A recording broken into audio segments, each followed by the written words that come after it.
Welcome everyone to the fourth webinar organized by MyCFO. MyCFO is a special situations finance and IT solution company helping promoters, CEOs, and investors maximize wealth in their business ventures. MyCFO had started out by engaging with family-owned businesses, and now its customer profile includes mid to large-size Indian corporates, largely private equity-backed companies, and Indian subsidiaries of multinational firms with sales turnover of $15 million to $300 million. Around 3/5 of the client base is PEVC-backed companies. With a team of over 100 full-time team members on its roll, and with clients across industry verticals in several Indian cities, MyCFO is the largest and the fastest growing CFO service company in India. MyCFO helps promoters, CEOs, CFOs of high growth and mature businesses by outsourcing their services of a CFO in a full-time, interim or project-based role. The topic of discussion in today's webinar will be, what should a CEO expect from a good quality CFO? We have industry veteran Mr. Amit Modi, Senior Vice President and Joint Head of Client Delivery at MyCFO with us to share his knowledge on the same. A brief profile of Amit is as follows. Amit is Senior Vice President and Joint Head Client Delivery at MyCFO. He is an associate member of the Institute of Chartered Accountants of India, has been a rank holder in Chartered Accountancy, and is also a charter holder of the CFA Institute USA. He carries a total post-qualification experience of 13 years in the finance and accounts domain.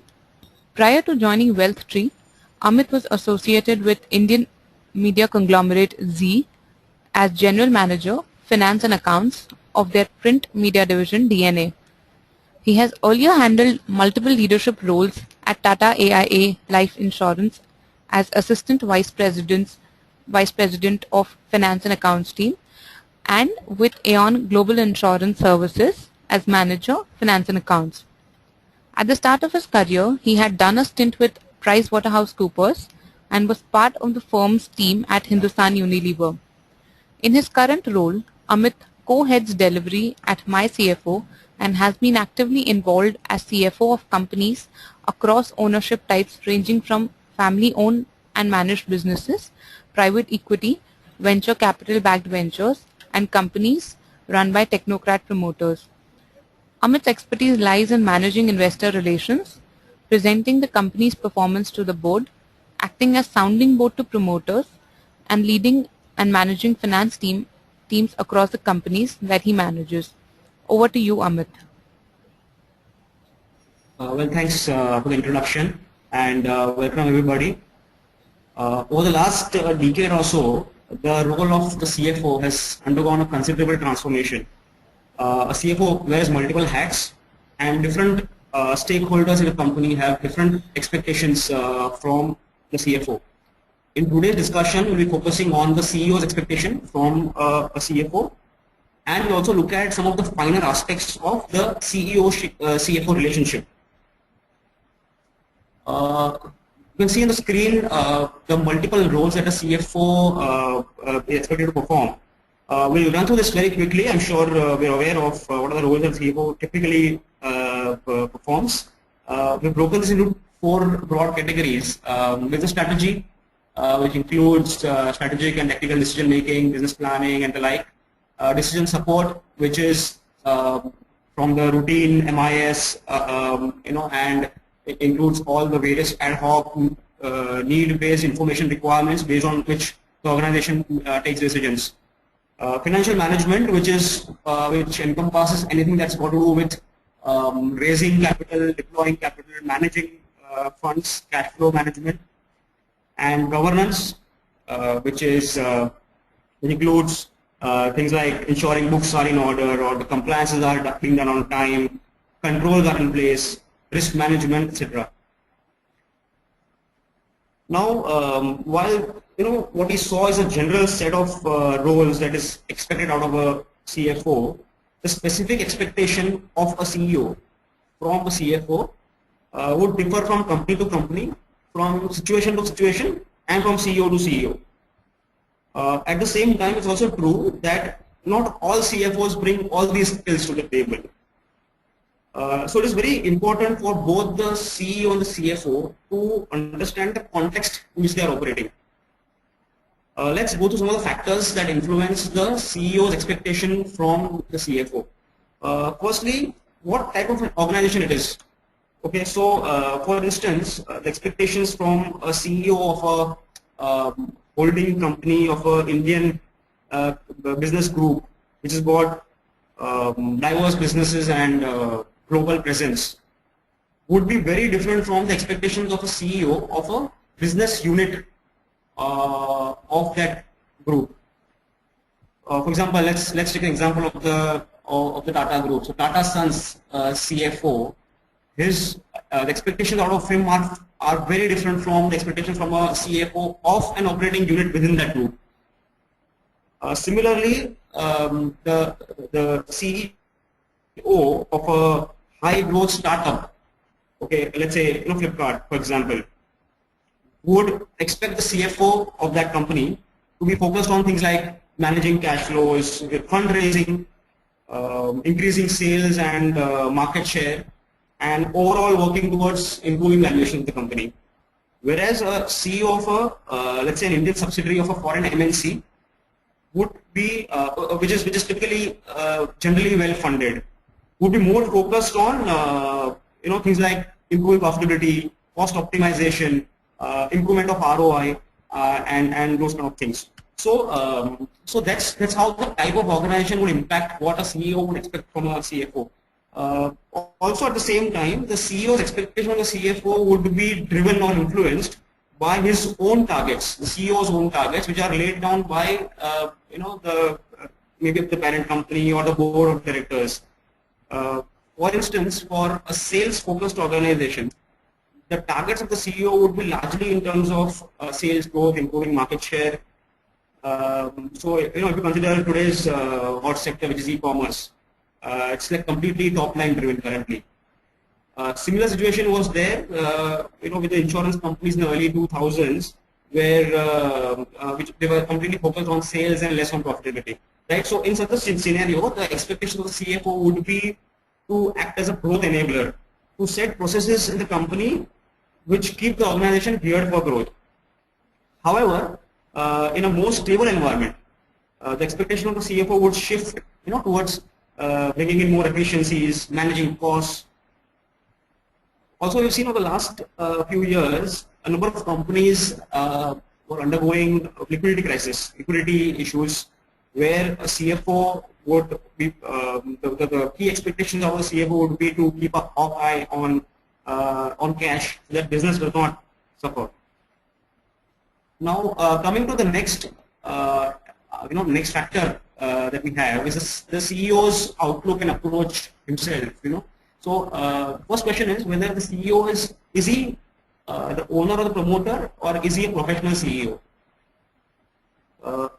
Also, the CEO could be, there are CEOs who are more focused, more sales focused, like we saw, in terms of the targets. So the CEOs who are more sales focused would expect the CFO to align himself to sales targets. The other question is the CEO compliance focused? Right now, we've seen this. You'll find this everywhere. The CEOs who are not so focused on compliance, but more on business growth. The other question is the CEO financially savvy? If he's not, if he does not understand numbers too well, if he does not understand the financial jargons and concepts too well, he would expect the CFO to be by his side when presenting the business performance to the board or any other external stakeholder. Again, a very important question is, does the CEO look at finance as a driver of business or just as a back office function?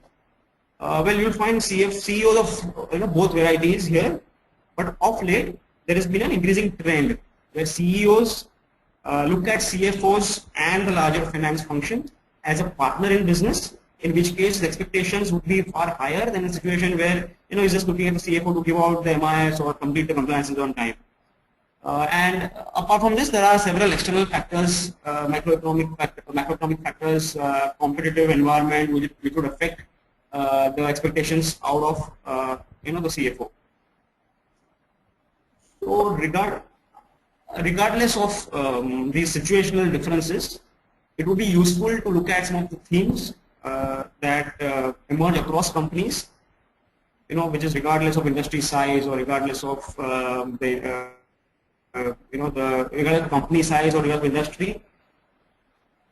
Okay, so firstly, generally you will find that CEOs are starting to look at CFOs as a business partner, like we spoke earlier. For this, it is very important that the CFO puts himself in the CEO's position and tries to see the way the CEO would look at things, and tries to see the big picture. It is important that the CFO aligns the finance function and the finance department to achieve the business objectives rather than merely working as a support function. Most CEOs need a sounding board or an advisor, and they will find that in most cases the CFO is the best person to be playing that role. Okay, like we saw, not all CEOs are financially savvy. Not all CEOs understand all the angles involved in a certain business decision. Because of the CFO's access to the numbers, he has got the complete picture of the organization, and it also brings in legal, regulatory and tax angles of a certain transaction. It is very important for the CFO to be on top of the numbers and to be able to translate that into business themes, okay, and to be able to appraise the CEO of the risks involved. The third broad expectation would be to act as a catalyst for organization building. And this is so a CEO looks at the CFO for bringing about change.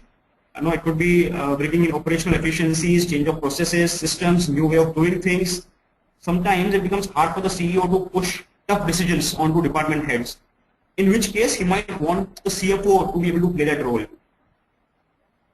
Lastly, backing him up. You'll find in most companies the CFOs have acquired almost the informal number 2 position due to the fact that they have an organizational perspective.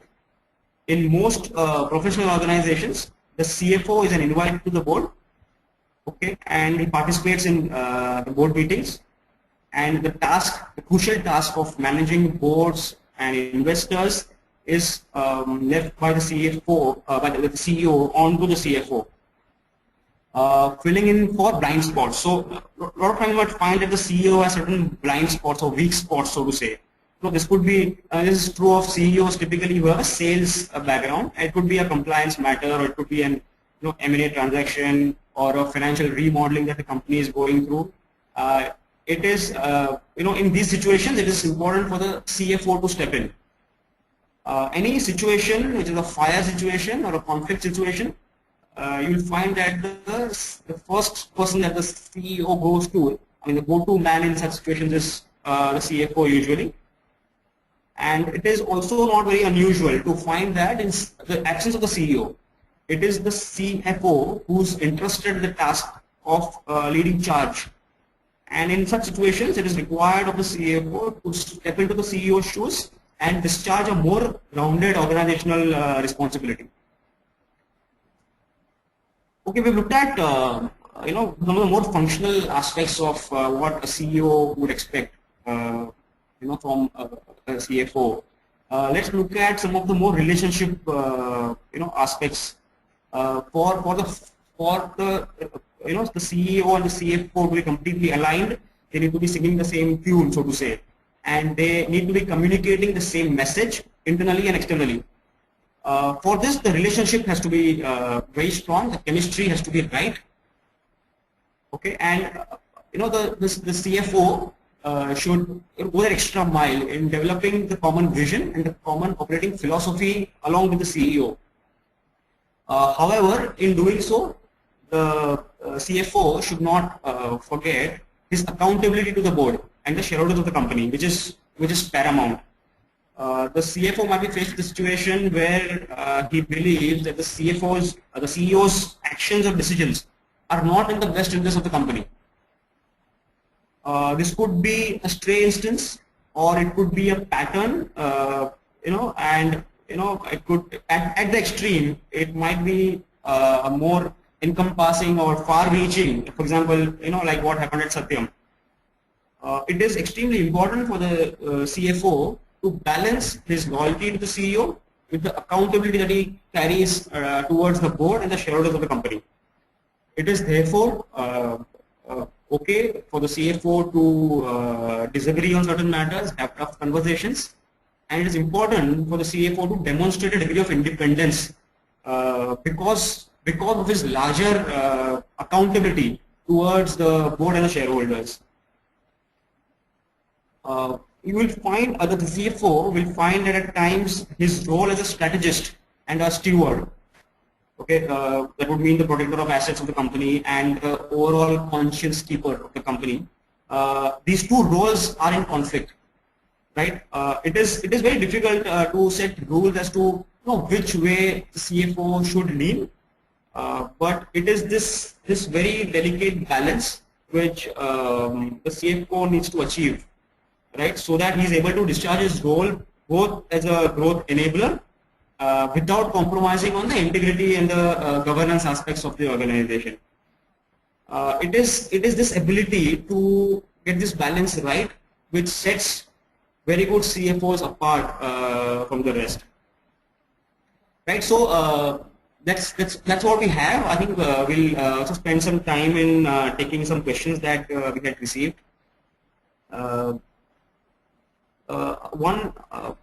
First question was, what if a CEO is autocratic? Right, very good question, and you will find it's a very practical issue.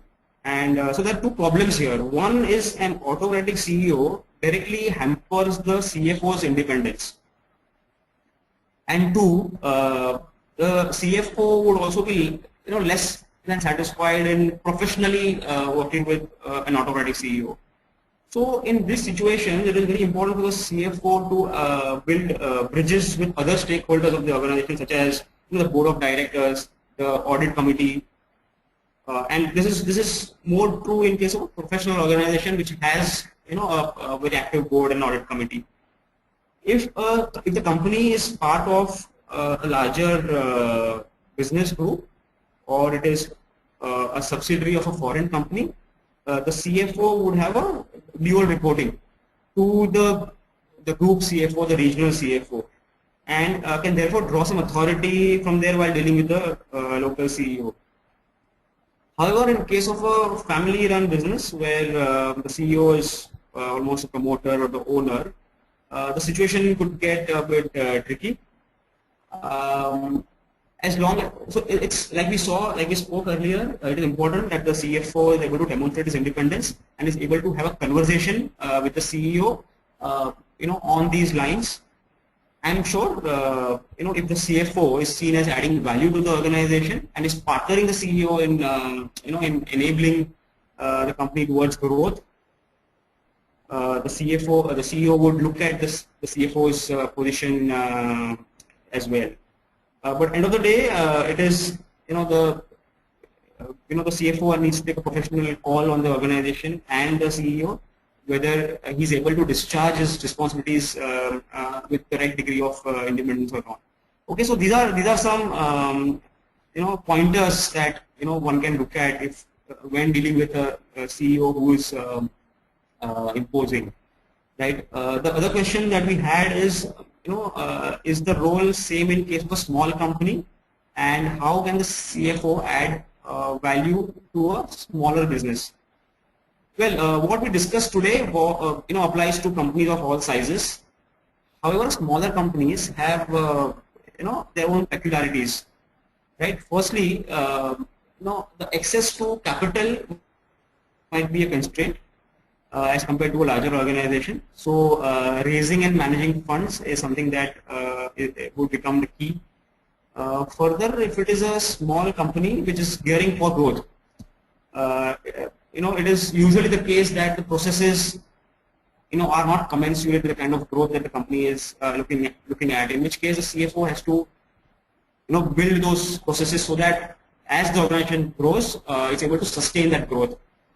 Also, another difference is a small company might not have a very strict compartmentalization of departments, right? So in this case, you will find that, for example, the company does not have a HR head, so to say, or an admin in charge. In these cases, you'll find that the CFO is like pretty much, a multitasker who is engaging in, multiple roles and assisting the CEO in a larger organizational, responsibilities. So yes, small companies, whatever discussed applies, but there are certain peculiarities, right? And the ability of the CFO to add value is regardless of size, regardless of industry, and all of that we spoke would apply to all industries and companies of all sizes, right? The other question that we had is how does the CFO help in driving business and top line growth?